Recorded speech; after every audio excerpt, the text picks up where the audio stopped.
ცნობილ ფაქტს გეტყვით. ერთ-ერთ გადაცემაში მე სხვადასხვის ვისვენებდი ქობულეთში და აჭარიდან ამოვიდა ხალხი, პირდაპირ გადაცემა უნდაო რაღაც ტელევიზიას და კი ბატონო და მთელი ეს დამსვენებლები შემოიკრიბნენ ჩემს გარშემო, იმიტომ რომ ფოიეში ხდებოდა ეს გადაღება, ხო.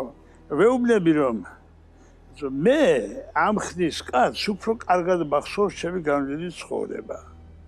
მე როგორი ლაღი ბავშვობა მქონდა, როგორ სწავლობდი, როგორ იყო სწავლის მეთოდიკა, როგორ ურთიერთობა მქონდა მასწავლებლებთან, ოჯახთან, უფროსებს როგორ ვექცეოდით, საზოგადოებრივი საქმიანობებში როგორ ვიყავი ჩართული.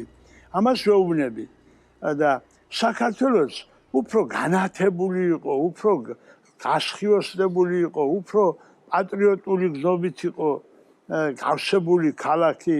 მოუყევი ახლა ეკონომიკურ ფაქტორებზე ლაპარაკობ ამ შემთხვევაში, გაიგე? აი მე მაგალითად რესპუბლიკის ფარგლებს გარეთ ვიყავი და ხელმძღვანელობდი ერთ-ერთ დიდ ობიექტს, ყიზლარის ზამთრის საზოვრებს, სადაც საქართველოს 6 რაიონი იზამთრებდა და ყავდა 2,5 მილიონი ცხვარი. და რაო ჟურნალისტმა?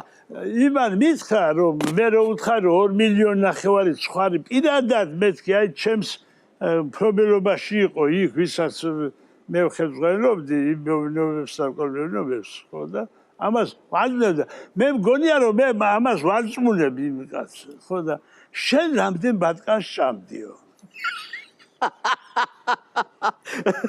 და ჩავარდით აგრესიაში ხო? ხო და აი ვითხარი ახლა როგორ არის ახლა მე ჩართული ვარ ექსტანსში ვარ რა გადმოვცე საქართველოს დიდება და ღირსება ხო და იმან ჩამომიყვანა გაიგე და რამდენ ბატკანს ჭამდი ეს რა უპასუხეთ ძალიან აი რამდენსაც დედაშენისას შეგაჭმევ ამ გადაცემის მერე აი იმდენ სხვას ჭამდი